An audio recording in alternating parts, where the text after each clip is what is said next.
Kisah horor di Hotel P2 di Pulau Jawa. Kisah ini dialami langsung oleh Riko di tahun 2011 pada saat kelas 3 SMP dan sedang melakukan perjalanan study tour di kota tersebut. Ketika sudah sampai di hotel tersebut, Riko sudah merasakan ada hal aneh yang terjadi di dalam hotel ini. Karena notabene-nya Riko adalah anak yang indigo. Namun, karena waktu sudah menunjukkan pukul 11 malam, Riko tidak mengambil pusing dan langsung beristirahat. Kebetulan, Riko ini mendapatkan kamar bersama 5 temannya di lantai 2, dan di mana Riko dan teman-temannya ini menjadi satu-satunya tamu dari sekolahnya yang menempati lantai tersebut. Esok harinya, Riko dan seluruh teman-temannya dengan pihak sekolah banyak mengunjungi tempat wisata di kota tersebut. Dan sebelum maghrib, Riko dan teman-temannya sudah harus kembali ke hotel karena akan ada acara perpisahan di aula hotel tersebut. Waktu sudah menunjukkan pukul 11 malam dan acara perpisahan sekolah pun sudah selesai di jam 10 malam. Namun karena Riko adalah panitia dari acara perpisahan sekolah tersebut, Riko menjadi salah satu panitia yang balik paling akhir dibanding teman-teman yang lain. Karena teman-temannya Riko, 5 orang tersebut sudah sampai di kamarnya masing-masing. Riko mencoba menghubungi seluruh teman yang ada di kamar. Riko menelpon, tapi nggak ada satupun jawaban dari teman-temannya. Ya, Riko mau nggak mau memberanikan diri untuk melewati lorong yang ada di hotel tersebut. Karena Riko tahu hotel ini nggak enak nih dirasanya, kayak ada banyak penghuni tapi bukan dari kalangan manusia gitu loh. Ya, Riko mencoba memberanikan diri dan dia juga ingat bahwa dia dan teman-temannya adalah satu-satunya tamu hotel yang mengisi di lantai 2 tersebut. Jadi sebanyak kamar itu hanya Riko dan teman-temannya aja berlima, jadi total hanya berenam yang ada di lantai 2 tersebut.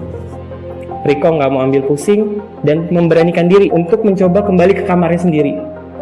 Pada saat sampai di lorong, ya Riko jalan biasa aja karena yang namanya lorong panjang pasti kan. Tapi kebetulan pintu kamarnya Riko ini tepat berada di ujung lorong. Jadi kalau kita buka pintu dari kamar, langsung kelihatan lorong. Riko menyelusuri jalan di lorong itu. Pada saat dia sedang berjalan di lorong, tiba-tiba ada angin dari belakangnya dia. Ada angin, refleks dong, Riko nengok belakang. Pas dia nengok belakang, nggak ada apa-apa. Hanya ya sebatas angin angin niup aja gitu. Tapi pas dia balik lagi ke depan, ke arah dia berjalan, dia ngeliat ada sinden yang lagi narik di depan dia. Setelah Riko ngelihat sinden, meskipun Riko basicnya adalah anak indigo, tapi dia tuh penakut banget.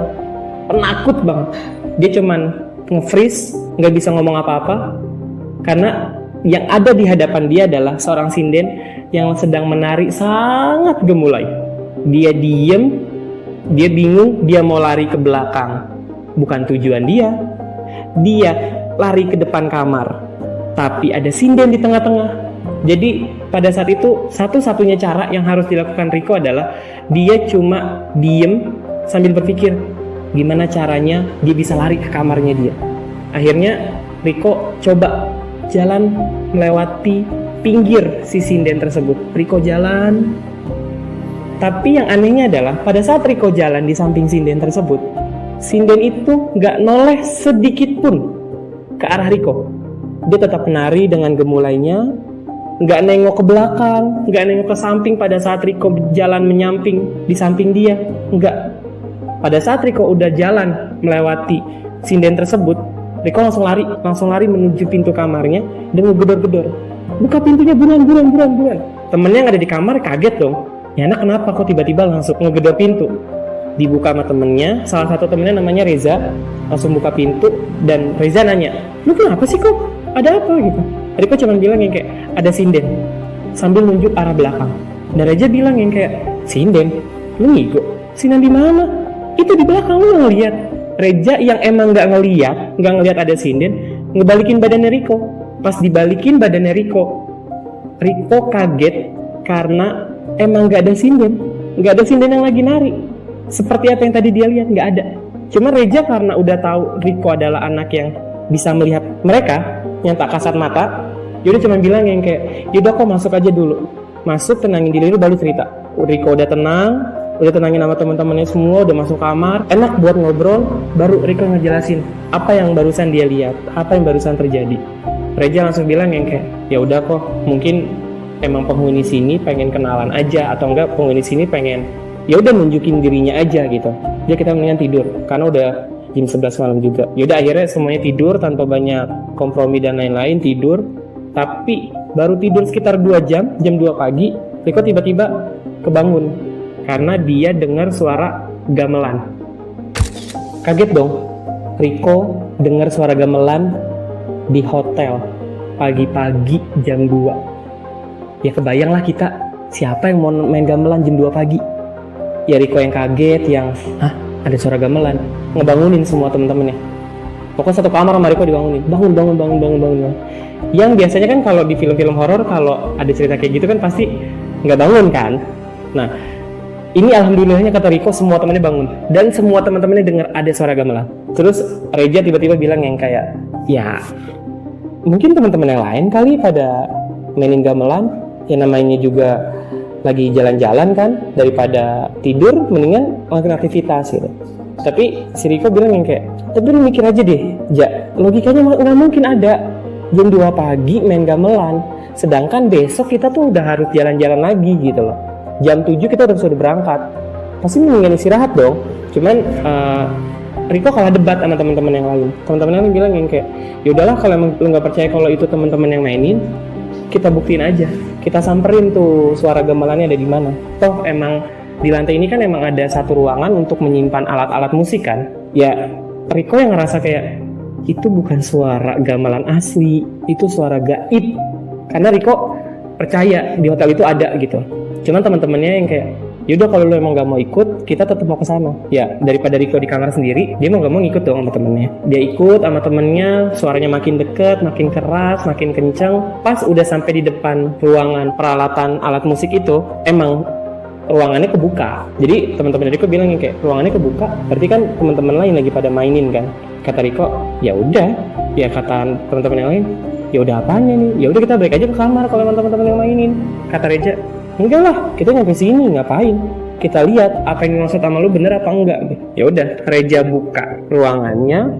Kalian mau tahu apa yang dilihat sama Riko dan teman-temannya setelah Reja membuka ruangan alat musik itu? Semuanya Riko, Reja dan keempat teman lainnya ngelihat alat musik itu memang ada suaranya. Alat musik itu memang dimainkan, tapi tidak ada yang memainkan.